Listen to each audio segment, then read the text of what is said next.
sadly exists and then doesn't exist at the same time. And here's what I mean by that. Yeah. I think domestically, when I think of United States, or when I think of like the major game playing markets, right?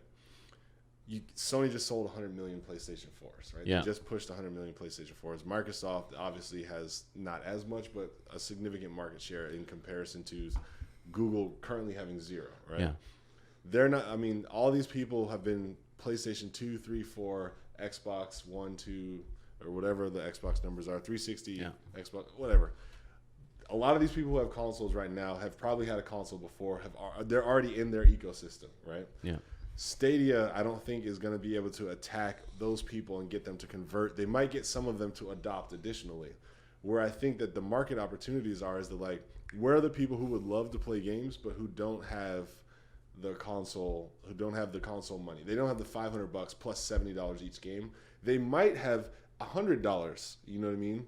The $100 is easier for them to think of. Plus they know that this Stadia is like upgrade proof, I'm assuming, for generations, right? Because as long as people are okay with 4K gaming being the thing, 4K 60, whatever, you don't need to buy a Stadia 2, a Stadia 3, a Stadia 4. They're just going to keep processing and doing all the hard work off-site.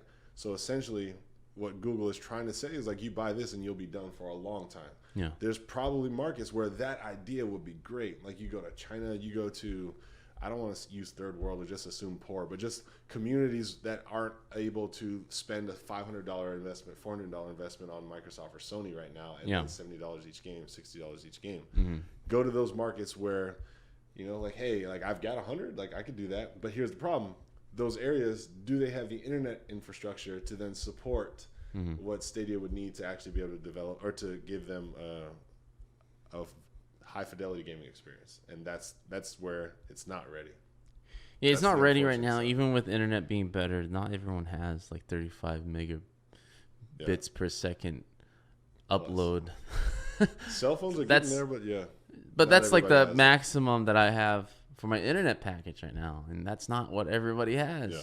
So imagine in other countries, right, that are very limited. Japan and Korea probably don't care, but other than that, I could see a lot. But they did the study in those countries to see how they, if they're excited about streaming or not, and most aren't. Like those countries, no one is interested in streaming their game. It's not even a fad. I would say if you have internet speed so fast that streaming the episode versus just downloading it and then watching it is insignificant of an experience because you're not saving any time per se, then I can see why streaming doesn't mean shit to you, right? Like because like Korea, Japan, such fast internet, they're like, hey, I want to download that episode. Double click, it's downloaded, it's available, it's there. Yeah.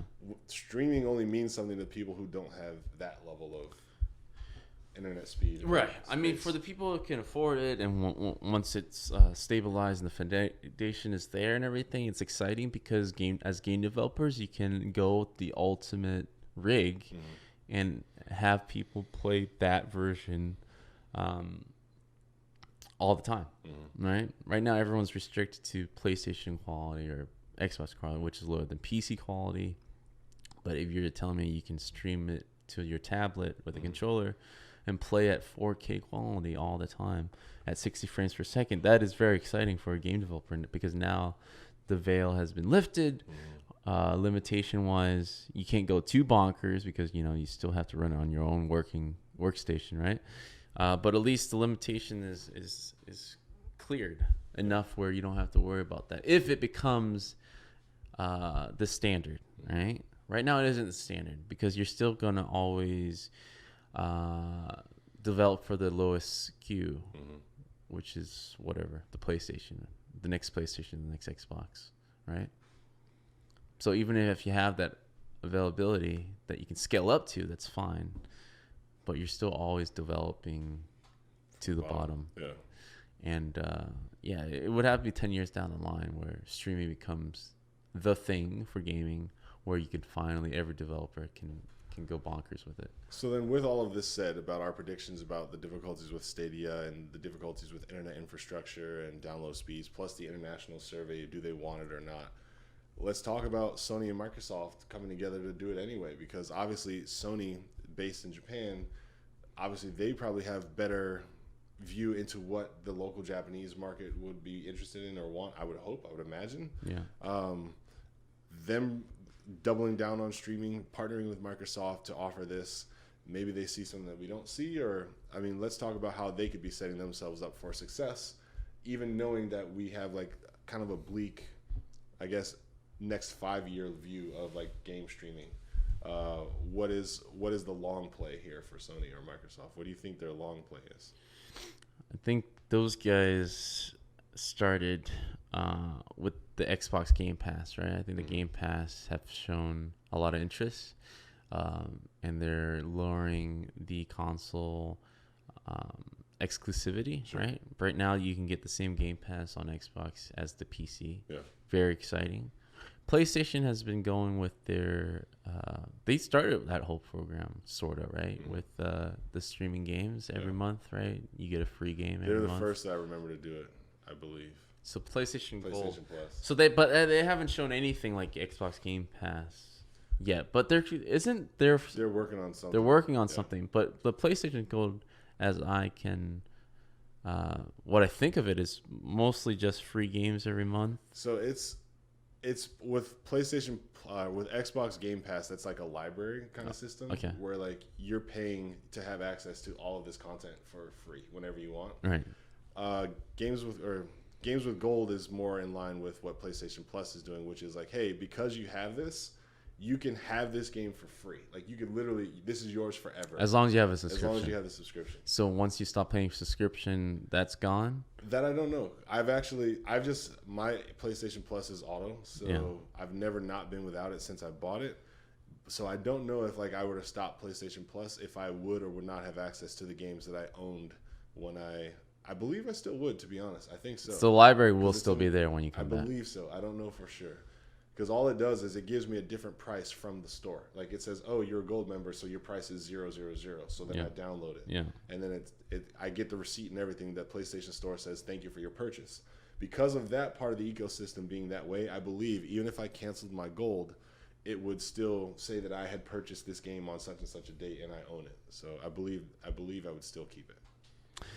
Yes. So if I were to think of the next steps, what they figured out a long time ago is that their hardware does not matter.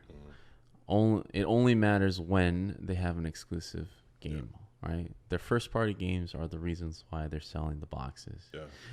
It is in their interest that streaming does take off, because now they have a monthly revenue stream, right? That they're already showing some semblance of with their services right now. But also they won't be in the hardware business anymore, which is day one loss type of business, right? With little, if any, profit margins within the 5 to 10 years, right? So having that kind of exit strategy is working in their favor to think about like, hey, if this does catch on, we'll be there and ready to go, because the hardware business is tough. Yeah. And they're probably in the best positions to do so, because if we look at PlayStation alone, all those PlayStation 2 ones, finally a solution. They've had some of that success with their streaming, right? You get access to their old catalogs. Yep.